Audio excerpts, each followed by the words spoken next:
Ջերուսման ամբողջական խնայող համակարգ, գումարած 100,000 դրամ արժողությամբ սերտիֆիկատ, բաժանած 18 ամիսների հավասար է 0% տոկոսադրույք։ Մանրամասները idealsystem.am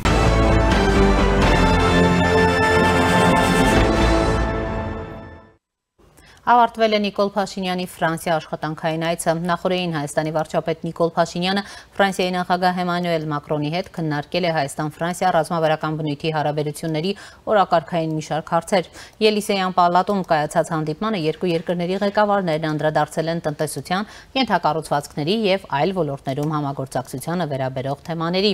Նիկոլ Փաշինյանը եւ Էմանուել Մակրոնը եւս մեկ անգամ ընդգծել են, որ երկկողմ փոխգործակցությունը ունի ռազմավարական նշանակություն եւ պատրաստակամություն հայտնել շարունակելու հետևողական քայլերն այդ ուղղությամբ։ Փաշինյանն ու Մակրոնը քննարկել են նաև տարածաշրջանային նշանակության հարցեր։ Մակրոնը շեշտել է Ֆրանսիայի անվերապահ աջակցությունը Հայաստանի տարածքային ինքնիշխանությանն ու խաղաղության ամրապնդմանը։ Մտքեր են փոխանակվել TRIP նախագծի եւ տարածաշրջանում հաղորդակցության ուղիների ապաշրջափակման ուղղությամբ իրականացվող քայլերի շուրջ։ Վարչապետը անդրադարձել է իրականացվող աշխատանքների ընթացքին։ Հանդիպմանը քննարկվել են նաև Հայաստան, Եվրոպական միություն, համագործակցության հետագա զարգացմանն առնչվող կարևոր հարցեր, կարևորելով Հայաստան Եվրամիություն գործընկերության նոր օրակարգով հարաբերությունների հետևողական ընդլայնումը։ Վարչապետի աշխատանքային այցի շրջանակում Նիկոլ Փաշինյանը Փարիզում հանդիպել է նաև մարդու իրավունքների հարցերով Եվրոպական միության հատուկ ներկայացուցիչ Կայսա Օլոնգրենի հետ։ Հանդիպման ընթացքում քննարկվել են մարդու իրավունքների պաշտպանության, ժողովրդավարական հաստատությունների ամրապնդման ու օրենքի գերակայության ապահովման ուղղությամբ Հայաստանի կառավարության նախաձեռնած բարեփոխումների ընթացքին եւ այդ ուղղությամբ համագործակցության օրակարգին վերաբերող հարցեր։ Վարչապետ Փաշինյանն ընդգծել է, որ մարդու իրավունքների պաշտպանությունը եւ ժողովրդավարական բարեփոխումների շարունակականությունը Հայաստանի կառավարության առաջնահերթություններից են։ Միաժամանակ վարչապետը ընդգծել է, որ ժողովրդավարությունը Հայաստանի կառավարության համար ոչ թե ընտրություն է, այլ ռազմավարություն։ Կայսա Օլոնգրենը իր հերթին բարձր է գնահատել Հայաստանի կառավարության ջանքերը ժողովրդավարական ինստիտուտների կայացման ու մարդու իրավունքների պաշտպանությանը միտված բարեփոխումների ուղղությամբ, ընդգծելով Եվրամիության պատրաստակամությունը շարունակելու սերտ համագործակցությունը։ Փարիզի խաղաղության ֆորումի շրջանակներում տեղի է ունեցել նաև վարչապետ Նիկոլ Փաշինյանի հանդիպումը Բելգիայի թագավորության ներկայացուցիչների պալատի նախագահ նոր ֆլամանդական դաշինք խմբակցության ղեկավար Պետեր դը Ռուվերի հետ։ Զրուցակիցները քննարկել են Հայաստան-Բելգիա երկկողմ հարաբերությունների զարգացման հեռանկարները, ընդգծելով քաղաքական երկխոսության ու միջխորհրդարանական համագործակցության ընդլայնման կարևորությունը։ Վարչապետ Փաշինյանը ներկայացրել է Հայաստանի կառավարության կողմից իրականացվող ժողովրդավարական բարեփոխումները, ինչպես նաև տարածաշրջանում խաղաղության ու կայունության հաստատման ուղղությամբ գործադրվող ջանքերը։ Պետեր դը Ռուվերը նշել է, որ Բելգիան բարձր է գնահատում Հայաստանի ժողովրդավարական ուղին ու աջակցում է խաղաղության հաստատմանն ուղղված նախաձեռնություններին։ Կողմերն անդրադարձել են Հայաստանի եւ Բելգիայի միջև տնտեսական համագործակցությանը, Եվրամիություն-Հայաստան գործընկերության խորացման հնարավորություններին վերաբերող հարցերի։ Հարց ու պատասխանի ձևաչափով անցկացված քննարկմանը վարչապետը անդրադարձել է Հայաստանի եւ Ադրբեջանի միջև խաղաղության հաստատմանը, տարածաշրջանում իրավիճակին, հաղորդակցության ուղիների ապաշրջափակման ուղղությամբ իրականացվող քայլերին։ Վարչապետը նշել է, որ Հայաստանի եւ Ադրբեջանի միջև արդեն ձևավորված է խաղաղություն, այն իրականություն է։ Այդ առումով Նիկոլ Փաշինյանը բարձր է գնահատել Միացյալ Նահանգների նախագահ Դոնալդ Թրամփի անձնական ջանքերն ու ներդրումը։ Որ առաջին անգամն է, որ մենք իրական հնարավորություն ունենք Հարավային Կովկասում մուտք գործելու տնտեսական համագործակցության փուլ, ոչ միայն խաղաղ, այլ նաև բարեկեցիկ տարածաշրջան ունենալ, հատկապես հաշվի առնելով, որ Վաշինգտոնում ընդունված խաղաղության հռչակագրում կա դրույթ, որը վերաբերում է տարածաշրջանային կապակցվածությունը բացելուն, հիմնվելով տարածքային ամբողջականության, ինքնիշխանության, իրավազորության, փոխադարձության եւ միջազգայինորեն ճանաչված սահմանների անխախտելիության սկզբունքների վրա։ Այսինքն, այս նրբությունը հաշվի առնվում է եւս մեկ դրույթ կա, որի համաձայն Հայաստանը եւ ԱՄՆ երկկողմ կարգով կիրագործեն TRIP ուղի ծրագիրը, Թրամփի ուղի հանուն խաղաղության եւ բարեկեցության ծրագիրը, որը դիկատար կացվի Հայաստանի Հանրապետության տարածքում եւ դա երկկողմ ծրագիր է Հայաստանի եւ ԱՄՆ-ի միջև, սակայն կապը Ադրբեջանի հետ դրա համար կարևորագույն նշանակություն ունի, քանի որ մեզ անհրաժեշտ է արևելքից արևմուտք հասանելիություն ունենալ եւ մենք եւ իրենք եւ Հայաստանին եւ Ադրբեջանին է դա անհրաժեշտ եւ մեզ եւ իրենց, քանի որ այդ պարագայում մենք իրար պետք ենք, որպեսզի ունենանք հասանելիություն հաղորդակցության ուղիների միջոցով եւ այլն։ Եվ մենք ակտիվորեն աշխատում ենք ԱՄՆ-ի հետ ու շատ հետաքրքիր շատ կարևոր նրբություն կա տարածաշրջանային փոխկապակցվածությունը մեր պատկերացմամբ նշանակում է, որ մենք հնարավորություն կունենանք եւ Հայաստանը եւ Ադրբեջանը հնարավորություն կունենան միմյանց տարածքը օգտագործել ներքին երկկողմ եւ միջազգային կապակցվածության համար Կով կլինեն բաց հաղորդուղիներ Պարսից ծոցից, Օմանի ծոցից դեպի Սև ծով, կլինի նոր կապ Կասպից ծովի եւ Միջերկրական ծովի միջև Հայաստանի համար կստեղծվեն նոր հնարավորություններ։ Խոսելով Հայաստանում անցկացվելիք խորհրդարանական ընտրությունների մասին Նիկոլ Փաշինյանը նշել է, որ այն մեծ նշանակություն ունեցող քաղաքական իրադարձություն է, որը կարևոր է խաղաղության գործընթացի, ինչպես նաեւ հետագա բարեկեցության ու կայունության համար, եւ ես վստահ եմ, որ Հայաստանի Հանրապետության ժողովուրդը կաջակցի այն, ինչին մենք մինչ այժմ հասել ենք։ Ես կասկած չունեմ, որ Հայաստանի քաղաքացիները կաջակցեն խաղաղության օրակարգին ու խաղաղության գործընթացին, նշել է վարչապետը։ Այնուհետև վարչապետը անդրադարձել է Թուրքիայի հետ հարաբերությունների կարգավորման գործընթացին, հույս հայտնելով, որ այդ ուղղությամբ եւս առաջիկայում դրական զարգացումներ տեղի կունենան։ Հարցին արդյոք այս պատմական համաձայնագիրը կարող է առաջին գործարքը լինել երկու երկրների եվրոպական ինտեգրման ուղղությամբ, վարչապետը արձագանքել է։ Ես չեմ կարող խոսել Ադրբեջանի փոխարեն եւ դա կոռեկտ չի լինի, բայց գիտեք, որ մենք Հայաստանում ընդունել ենք Եվրամիությանը Հայաստանի անդամակցության մասին եւ դա վառ վկայությունն է մեր նկարտումների, մեր հավակնությունների, բայց գիտեք, ինչ որ կերպ, ինչ որ առումով սա կապված է Տարածաշրջանի մեկ այլ երկրի, Վրաստանի եվրոպական հեռանկարների հետ, քանի որ Հայաստանում այս օրենքի ընդունումը ինչու հնարավոր դարձավ, քանի որ մեկ տարի առաջ Վրաստանը ստացավ Եվրոպական միության անդամակցության տեխնացու պետության կարգավիճակ։ Եվ գիտեք,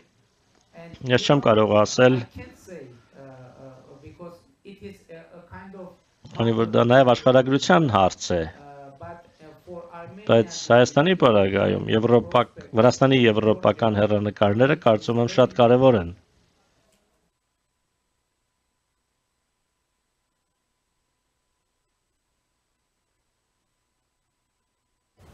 Եվ այսպես առաջինի տաղավարում զրուցել եմ քաղաքագետ, անվտանգության քաղաքականության հետազոտությունների կենտրոնի փորձագետ Ռոբերտ Ղևոնդյանի հետ։ Պարոն Ղևոնդյան, բարև ձեզ, շնորհակալ եմ հրավերն ընդունելու համար։ Նախ առաջ, պարոն Ղևոնդյան, աշխատանքային այցը Ֆրանսիա ինչպես եք գնահատում, ամփոփվեցին երկկողմ կարևոր հանդիպումներով, Ելիսեյան պալատում տեսակ տեղի ունեցավ Մակրոն-Փաշինյան հանդիպումը, ես ներկայացրի, թե կողմերը ինչ օրակարգի շուրջ են ընդհանուր առմամբ խոսել ու քննարկվել։ Նախ եւ առաջ ինչ է փոխվել Եվրամիության ու մասնավորապես Ֆրանսիայի հետ մեր հարաբերություններում, ունենք նոր ուրեմն օրինակ պարտավորություններ, քաղաքական պայմանավորվածություններ, թե ոչ, որովհետեւ կողմերը դարձյալ ռազմավարական համագործակցության մասին շեշտադրումներ արեցին, ինչ ունենք այս փուլում համաձայն։ Հերթական արդյունավետ այցելություններ Ֆրանսիա, մենք գիտենք, որ հատկապես 44-օրյա պատերազմից հետո հայ-ֆրանսիական հարաբերությունները ավելի մեծ թափ են ստացել զարգացման, բայց այս այցելությունը առանձնացավ ոչ միայն հայ-ֆրանսիական հարաբերությունների, այլև ավելի լայն համատեքստում հայ-եվրոպական, Հայաստանի եւ Եվրոպայի փոխհարաբերություններում որոշակի առաջընթացի դրսևորումներով, ինչը դրսևորվեց առաջին հերթին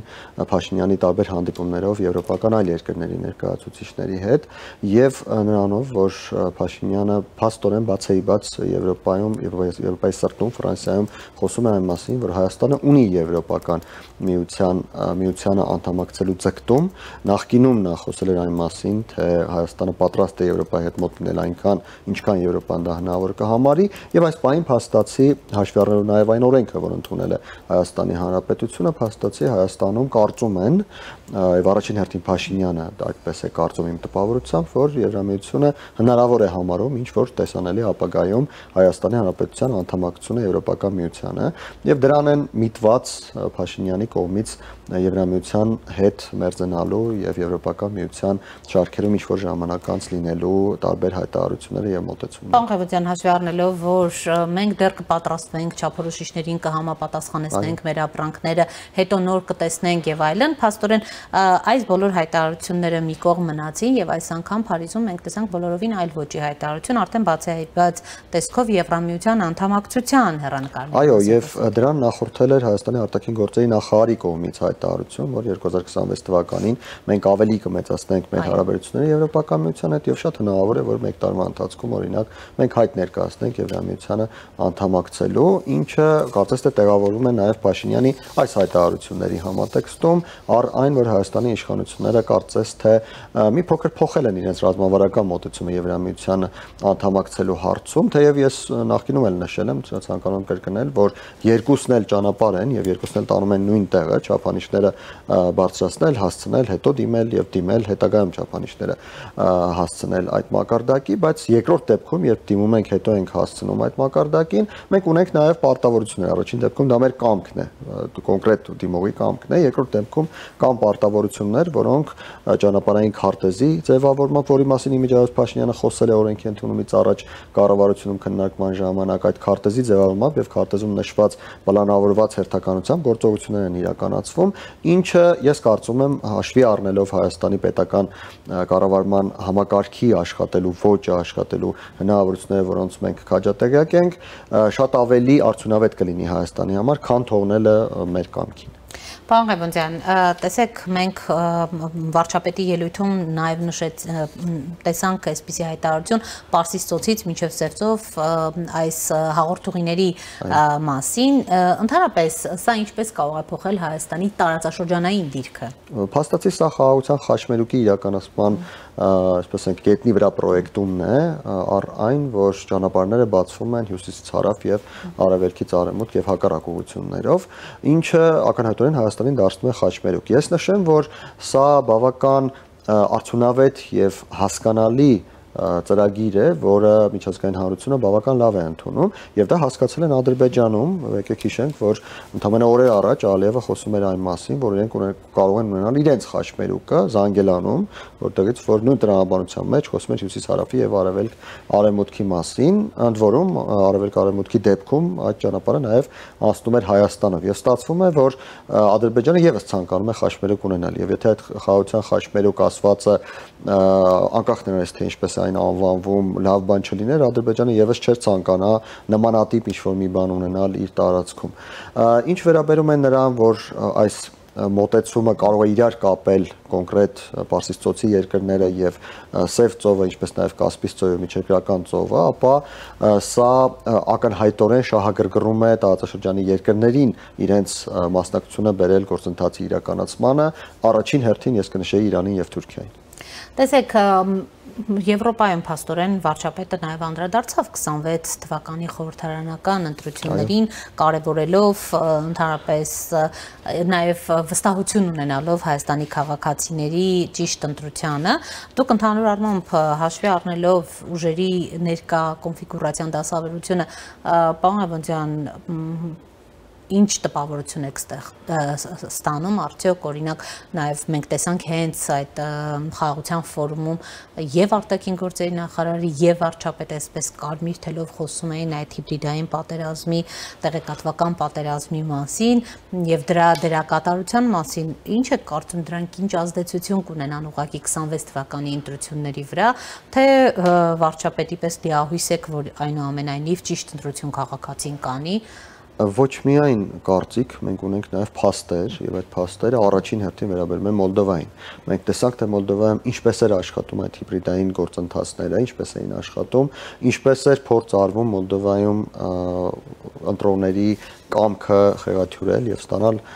բացարձակապես իրականությունից տարբերվող պատկեր։ Մոլդովայում գործընթացները մի փոքր այլ կերպ էին դասավորվում եւ Մոլդովայում շատ կարեւոր էր եւ առաջնահերթ էր մարդկանց համար ընտրությունը, թե Մոլդովան ինչպիսի արտաքին քաղաքական կողմնորոշում է ունենալու։ Հայաստանում ընտրությունը լինելու է բացասական իմաստով, ընտրությունը նորից լինելու է արտաքին քաղաքական կողմնորոշման նկատմամբ, բայց ոչ թե այն հիմքով, որ մարդիկ ցանկանում են ինչ-որ ուղղությամբ գնալ, այն հիմքով մարդիկ չեն ցանկանում այլ ուղղությամբ գնալ։ Ավելի կոնկրետացնելով, եթե Մոլդովայում մարդիկ ընտրում էին Սանդուի կուսակցությանը, որովհետև նրանք ցանկանում էին լինել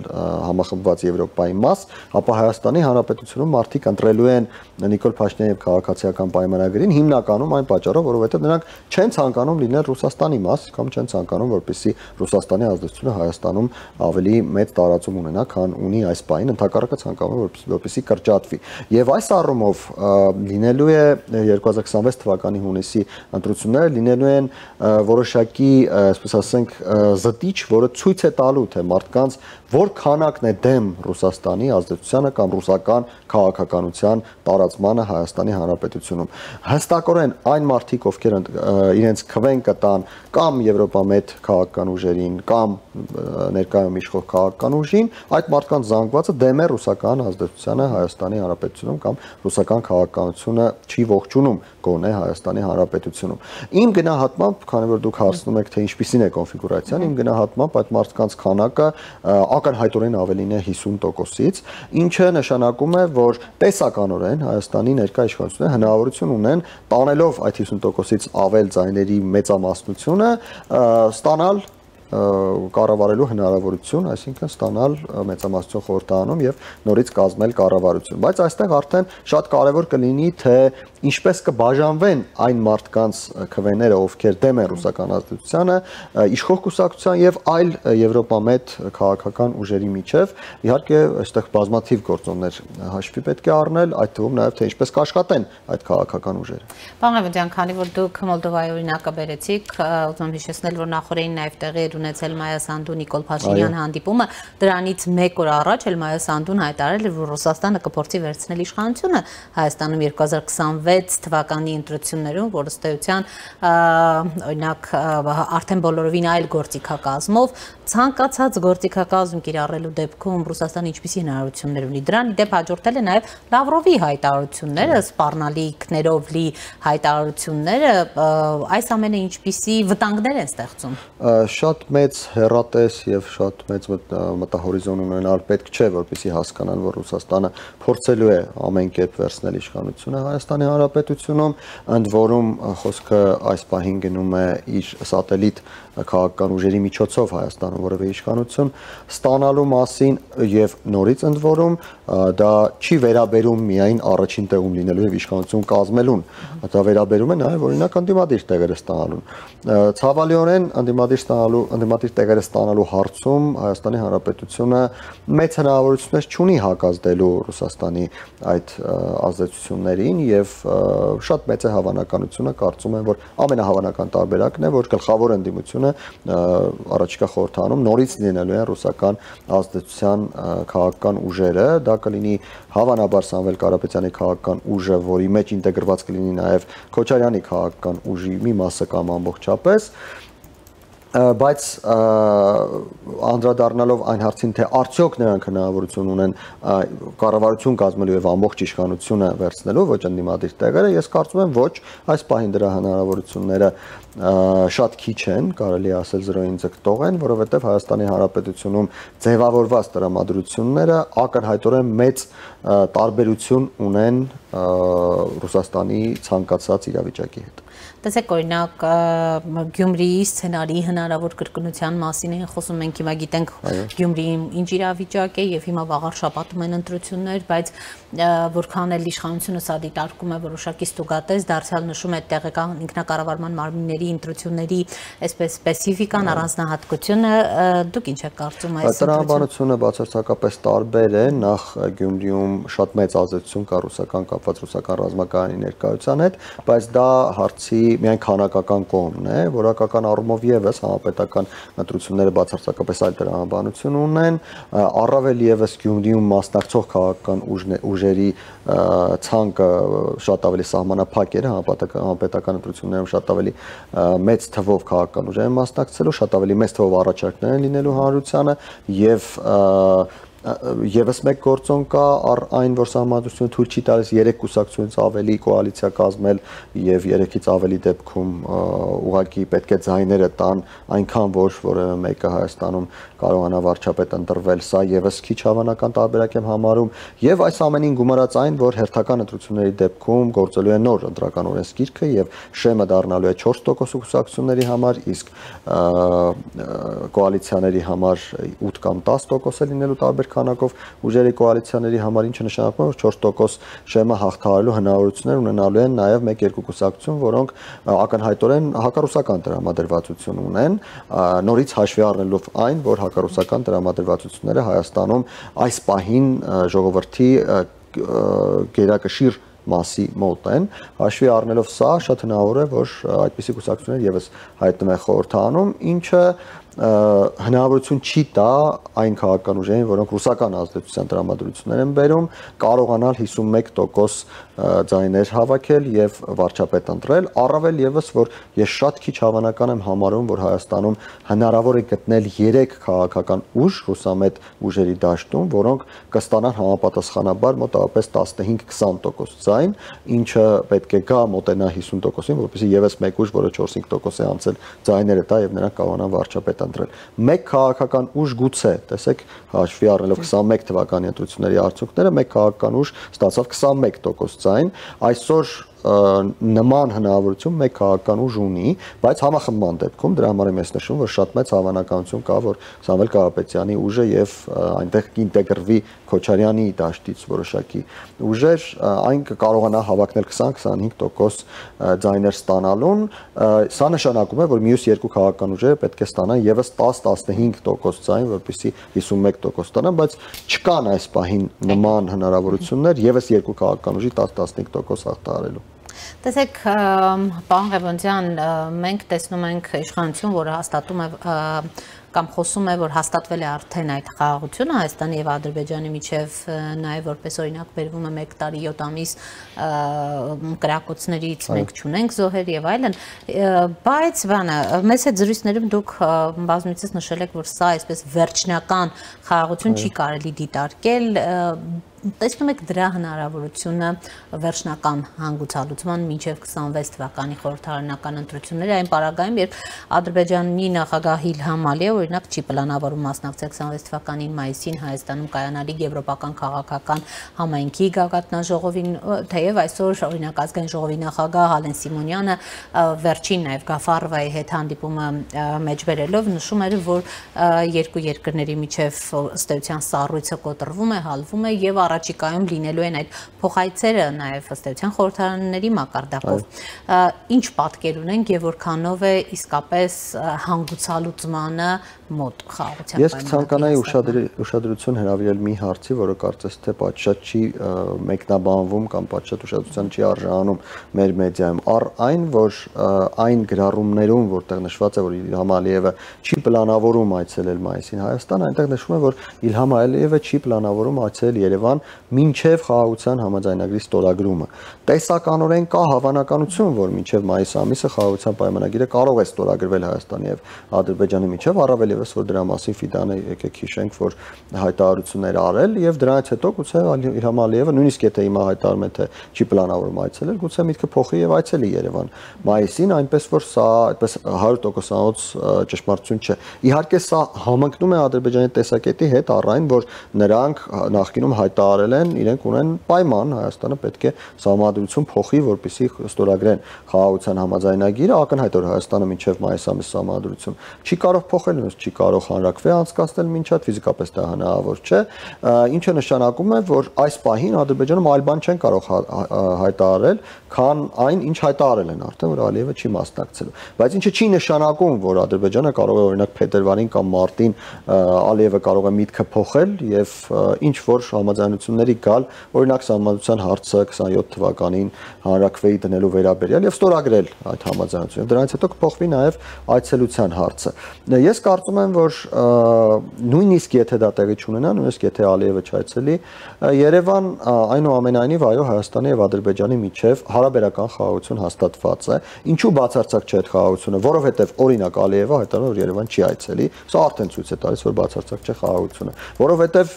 սահմանը փակ է, որովհետեւ Ղազախստանից ծորենը գալիս է եւ Ադրբեջանից Հայաստան չի մտնում, այն անցնում է Վրաստան, Վրաստանից է մտնում Հայաստան, այսինքն մենք ունենք բավական մեծ հաջողություններ խաղաղության ճանապարհին, բայց բացարձակ խաղաղություն չունենք, որովհետև բացարձակ խաղաղության դեպքում պետք է հնարավոր լիներ օրինակ սահմանով բեռ ստանալ կամ բեռ ուղարկել։ Իհարկե հաշվի առնելով, որ իշխանությունները սրա անունը դնում են խաղաղության սկիզբ եւ խաղաղության նկատմամբ հոգատար վերաբերմունք, կարելի է այդպես էլ անվանել, բայց իրականությունը դրանից չի փոխվում։ Կա ընդունված տերմինոլոգիա հարաբերական խաղաղություն, որը նշանակում է, որ երկու երկրներ միմյանց միջև կոնֆլիկտային հարաբերություններ չեն զարգացնում, եւ բացարձակ խաղաղություն, որը նշանակում է, որ երկու երկրները միմյանց հետ զարգացնում են պարետրային եւ այլ հարաբերություններ։ Եթե ամփոփենք պարոն Ղևոնդյան, ըստ էության Հայաստանի այս ջանքերը դեպի Եվրամիություն, հա, եւ եթե ամփոփենք վարչապետի այցը դեպի Եվրամիություն հարաբերությունների խորացման եւ ներքին բարեփոխումների եւ ժողովրդավարության տեսակետից կարեւոր ընթացք են ստանում ձեր գնահատմամբ Հայաստան Եվրոպա հարաբերությունները։ Ես չէի նշի, որ ինչ որ առանցքային բան է տեղի ունեցել, կարծում եմ գործընթացը ուղղակի զարգանում է,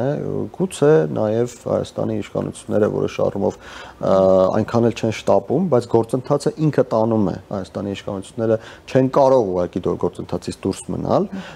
դա կապված է թե նրա հետ ինչ մտածում է, ինչ տրամադրություններ ունի Հայաստանի ժողովուրդը, թե նրա հետ թե Հայաստանի քաղաքական դաշտում տարբեր քաղաքական ուժեր, ինչպիսի գործընթացներ նախաձեռնում եւ իրականացնում, այստեղ ես նկատի ունեմ օրինակ Եվրաքվեն, բայց ոչ միայն Եվրաքվեն եւ նրա հետ որ նախընտրական ժամանակաշրջանում ենք մենք եւ նրա հետ որ միջազգային հանրությունը սպասումներ ունի Հայաստանի Հանրապետությունից եւ Հայաստանի իշխանությունները չեն կարող անընդհատ այդ սպասումներին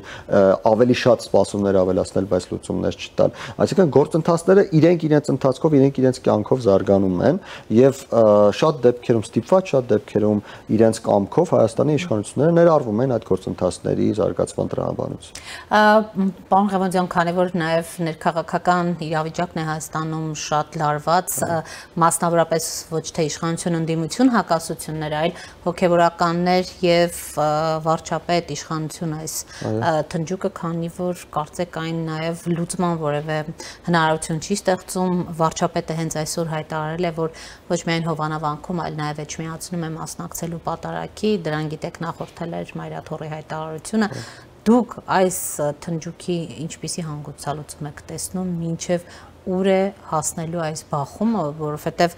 վարչապետը օրինակ հոգևոր հավաքի մասին էր խոսում, հիմա բայց օր ու ժամկետներ չնշելով, հիմա կարծեք թե այսօրվա հայտարարության մեջ, արդեն զայրույթով լի հայտարարության մեջ ակնարկար պատարագ նաև Էջմիածնում մասնակցելու պատարագի, մինչև ուր է ձգվելու այս թնջուկը, դուք ինչ վտանգներ եք տեսնում։ Նախ նշեմ, որ Հայաստանի, այսինքն հայ առաքելական եկեղեցու ցանկացած հետևորդ իրավունք ունի գնալ ցանկացած